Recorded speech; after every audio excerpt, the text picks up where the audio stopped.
Wise Antonio, in the basement of the crumbling house, began reading the ancient book he had found. His oil lamp shook from time to time as the swaying structure above ground collapsed. The village was to be symbolically raised by the dragon, and he had been chosen by the dragon, for he had not returned home. But Antonio did not care. He only wished to study the book the old lady had given him on the bridge he passed today. This book was titled The Radiant...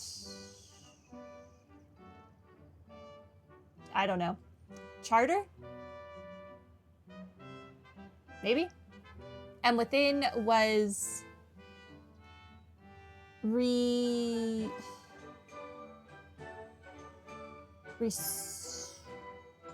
I don't know what that word could be. All the rules that ever... something in Simulanka. I don't know what these blanks are supposed to be. The dog is your favorite? Bond is pretty great. You haven't watched it since November, so you forgot where you were.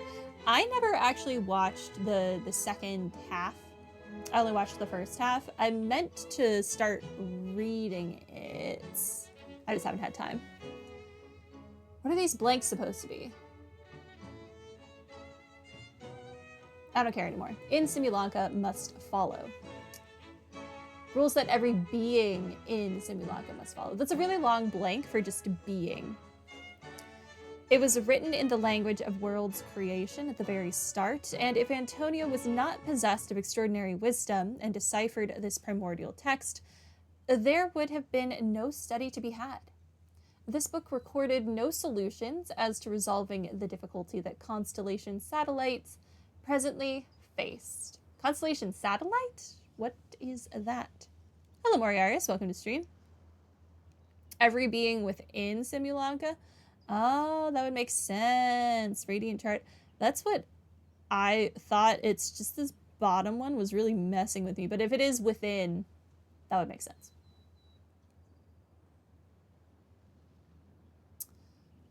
This book recorded no solutions as to resolving the difficulty that Constellation Satellite presently faced, nor did it contain any hexes that could aid Antonio in repairing his own home. But he knew that wisdom was the mightiest thing in the world. The morning light shone through the ruins of his home, and the neighboring blacksmith and chubby chief took great pains to get rid of the house's wreckage, which blocked the basement's hatch. With dark circles around his eyes, Antonio said to the chubby chief, "I shall defeat the dragon. I will return soon." "Are you sure you're all right? You don't look like you got any sleep." "Just smoke from the oil lamp. Don't worry about it." That's what I should start saying when people ask me if I got any sleep or like what's with the dark circles on my eye. It's just dark smoke from the oil lamp. Don't you use those? How am I today? I'm okay. I ironically didn't get any sleep, much like this character, but because of a headache. But I'm better now. I've had a lot of coffee. We're getting there. How are you today? The dragon sat atop a mountain of treasures, gazing down at insignificant little Antonio walking closer. Flames gathered in its throat, preparing to burn the area 1 centimeter before him, all the better to scare this puny, foolish creature away. Halt! I'm a qualified second-class Meister. The Radiant Charter states that should I refuse a duel, you cannot use force. Second-class Meister.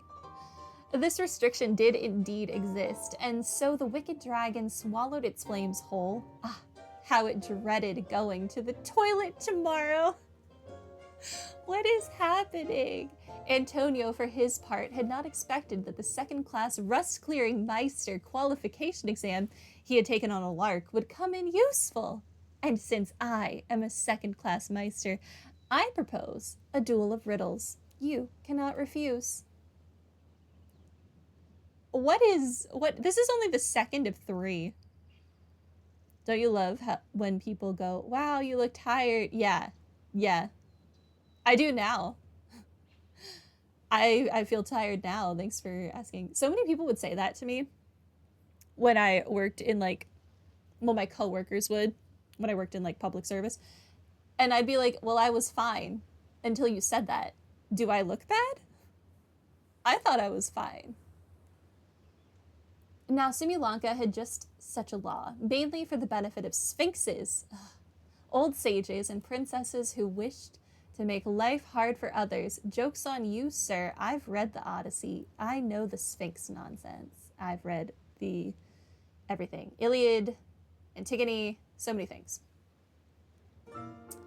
The evil dragon had not expected this rule to catch up with it. I shall ask the first question. My house sold for 8,000 mora yesterday, but I thought there was room to raise the price, so I bought it back for 9,000, planning to sell it for 10,000. How much mora did I lose in the end? The dragon laughed in contempt. What's so hard about that? You should have waited until it hit 10,000 to make your move, but you sold it for 8 and then bought for 9. So you lost 1,000. That you could have earned instead. Let's just ignore property taxes. Those don't exist. Wrong. You burned my house down yesterday and I couldn't sell it in time. So I've lost far more. Sorry, I mean, I do have to burn a house and you happened not to be home, so I might as well hit one that doesn't result in any loss of life. Now that you've lost this contest, I have the right to loot of the same value as your life, minus 1 mora. And considering that you've burned my house, I can seek damages. Let's assume that my house is worth just 1 mora. Well then, wicked dragon, you know what to do with yourself. Please spare me. I'll give you anything. Your words, not mine, Antonio said, as he pulled out a contract he had written long ago. Antonio is such a jerk. Thus did Antonio use his wisdom to take all the evil dragon's treasures. The dragon, devastated, would never again return to attack Constellation Satellite, where Antonio lived.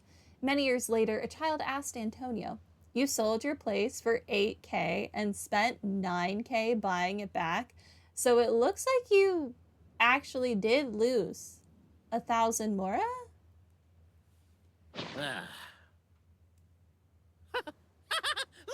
Look! My clan's history is true as well! There's that same unforgeable signature again, right here! What? I don't know that little dialogue we had to read is really something you should be proud of. Oh, does this mean that my clan is the only odd one out? Given that my clan's wisdom is such a subject of ridicule in your eyes, I will now appeal to my own personal intelligence, which I believe far surpasses that of my clan at large, and make a prediction. It seems likely that the claims made by each of our clans regarding their history and virtue are all true. Oberano? How can that be? Oh, I get what's going on. Once, when I was drinking with Guji Yae, she bet me a round of dried fish that I couldn't guess which cup the umeboshi was under. Why would you ever, 1, go drinking with Yae Miko, or 2, make a bet with her? Whichever one I guessed, I was always wrong, and Guji Yae would lift a different cup to reveal the umeboshi. But then, I learned later from one of the shrine maidens, Miyuki, that all of the cups had an umeboshi under them. Just goes to show, I still got a long way to go before I become a great yokai. You shouldn't compare yourself to Yae Miko. You really shouldn't. Oh, don't mind Fox Lady. That's just her way of teasing you. Actually, that reminds me. We can now open these 3 treasure chests. And unlike the guessing game you mentioned, this one's not a trick. Cool. Well, once you've plundered the last of Boberano's family wealth, we can go to my clan's place. I really love this quest. Yoink! It's so self-aware. What greater pleasure is there than the unexpected? And really, they did go above and beyond with the voice acting. It is so good. Where's the... Ah, there it is. I guess I can just walk there. Lame. hate walking places. Birds.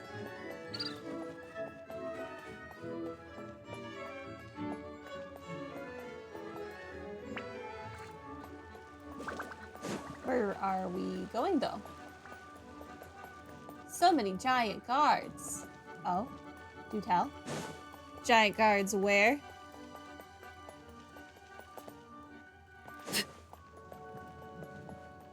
Where am I going, though?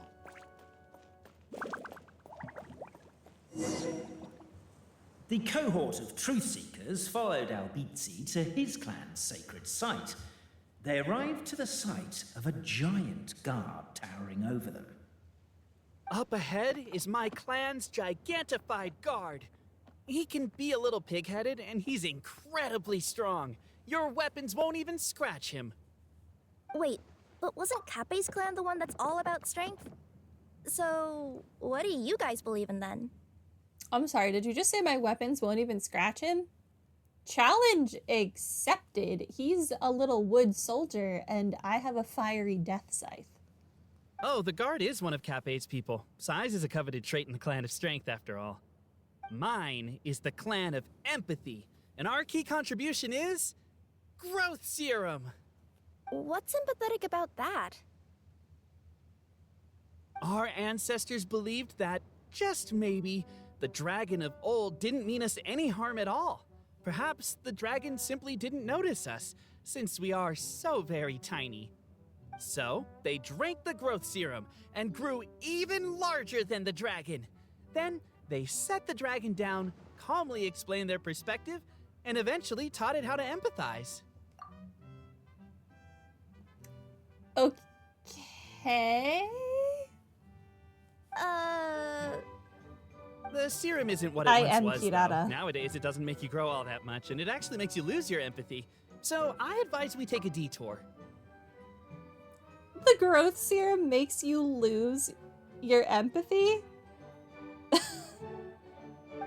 Despite Albizzi's words of caution, somebody, no doubt, has other ideas. Surely we could avoid a conflict with the guard, they think to themselves, if we could just try to understand one another. You could, of course, just take the path to your left and go around. But some people are gluttons for punishment. It's all part of the experience, I suppose. Well, I, have to try and burn them down now. Transfixed. Everyone, I have returned. I come with the long-awaited Marquis and their followers to search for the lost origins of our clan. Well, we weren't told anything about that this morning. Get out of here. Leave us alone. The giant guards scoop you all up and throw you outside. No one is able to fight back. I think I was doing pretty You and swell. Albizzi only wanted to strike up a conversation with the guard. But since greeting you wasn't one of the items included in today's schedule, the relationship quickly soured. If you're just looking for a way in, why not consider taking the path on your left? Because I wanted to set them on fire. That's why. This narrator does not want me to have a good time. Why is my own clan treating me like a villain? You've been away too long. We all have. Feels like we've been waiting forever.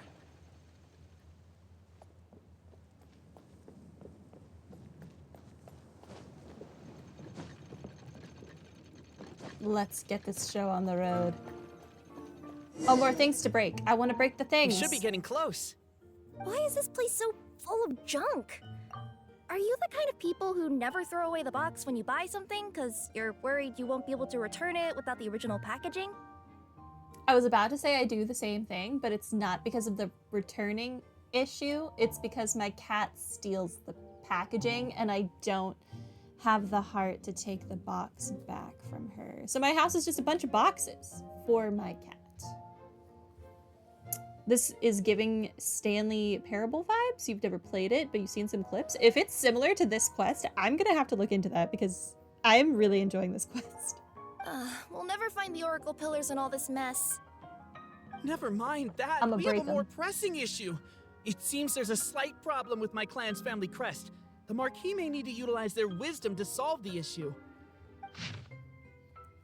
If cat fits, cat sits. Exactly. She makes it work. So this one is like a tinier question mark. Wisdom too, huh? Well, you guys have a bit of everything, don't you? Except empathy. Except empathy. Over here! Yes! Keep the noise down! We Oh. don't want to alert the guard.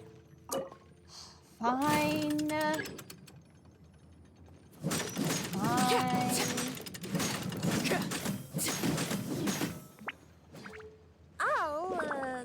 I'll go keep watch.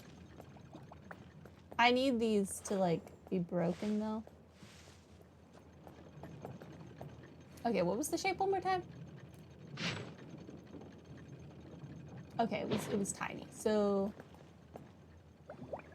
we're starting from the middle. Come to this, right?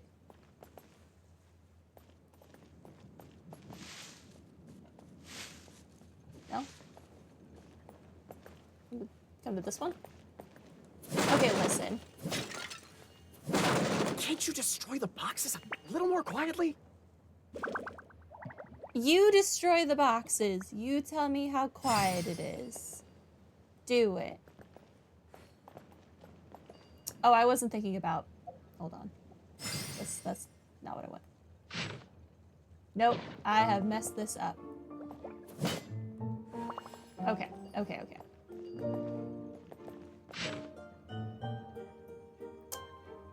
If I have to start from the middle... Okay, I have to start from this one.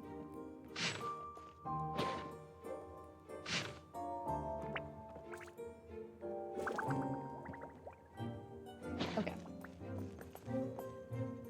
Connect, please. Thank you.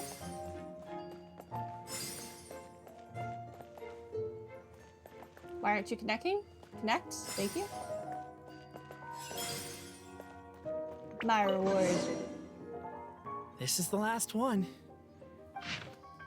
More reading. Goddesses Manuscript 3. Galileo and Alberto did many good deeds. Random side note, did you know that Galileo's last name was Galilei? His name was Galileo Galilei. I love it. I've had too much coffee. Galileo and Alberto did many good deeds again today. Though it was most tiring to help the old lady on the bridge move her barrels of hard apple cider, they each got a small barrel as their reward. The moonlight was unobstructed and beautiful, and the two good friends climbed up the high wall that had been built to stave the evil dragon off. Alberto lost the rock, paper, scissors match, so he had to hold the barrel of cider under the crook of his arm as they climbed the ladder. Look! This is the big house that our chubby chief was so proud of. Doesn't look so big from here, huh? Said Alberto, as he looked at the house. You're wrong. That's my house, said Galileo. The chief's house is that one. Alberto's night vision was not all that good, and moonlight could never compare to daylight. If one were to close one's eyes, the light could not be seen at all. He tried a little harder, but could discern nothing more. But it's also really small, Galileo continued, so there's nothing wrong with your statement. Galileo and Alberto were both rather perceptive people. Galileo's reply covered for Alberto's discomfort? Discomfort? I'm going to assume that's discomfort. I don't think that's a word. Regarding his poor vision. While Alberto's also lost the rock, paper, scissors match on purpose so that he could carry the cider barrel because the gears under Galileo's ribs were injured. Here's to you. The two friends raised a toast once Alberto stuffed a cork back into the barrel. You did know that, actually? There's an episode of The West Wing that's titled Galileo that mentions that. I just learned it in Italian class, and it just stuck with me ever since. The next day, the two gathered everyone in the village plaza. First, they apologized for the collapse of the anti-dragon wall and told all the people that they were preparing to have a talk with the evil dragon. I know it was a lot of work for everyone to fix that wall, but we're not that fussed about it anyway, the chubby chief said. But are you sure you're not bragging when you say you knocked it down yourselves? Of course, that was not the chief's point. He too was a good person. He continued, also, it's too dangerous to seek the dragon out. Don't worry about us. And so the two best friends in the whole world departed. The evil dragon trembled before Alberto and Galileo. For some reason, the old lady's liquor could make people grow very, very large. That was how they accidentally squashed the high walls the previous night. As they gazed down at the ground far below, they more or less understood how the dragon thought. No wonder it could accidentally destroy the village at its feet. So as long as they could get the dragon to notice people, they could surely come to an understanding. The two friends thus drank all the remaining magic cider, becoming even larger than the dragon by a good margin. Does anyone else feel like these people are just bullying the dragon? I think all of these families are just bullying the dragon. Reeking of alcohol, they sandwiched the dragon between them and drunkenly tried reasoning with it. The dragon shriveled up in terror. All of its... I don't know what this word is supposed to be. Majesty? Maybe? Majesty and fell aura, forever gone indeed. Your dad had a teacher in high school named Harry Head, but he was bald. That's so good. So random, but so good. It even looked kind of pitiful. Alberto attempted to pick dirt off the scales on the dragon's back, but wound up picking off an entire scale. Rude. The dragon sought to flee, but Galileo, fearing that the crisis might persist for 10,000 years more if the misunderstanding was not cleared up, tugged its tail and dragged it right back. To be honest, we've always lived under your feet, but we are far too small, so you may not have ever seen us. Now we've transformed and become big, Galileo said, so now surely you must know that we dwell at your feet. So you're a nasty drunk. I understand. The dragon nodded repeatedly, and thus did the two and the dragon chat all night. And believing the goal of mutual understanding achieved, the two set off along the road home. To me, the dragon agreed out of sheer fear that you two drunken psychopaths were gonna murder it.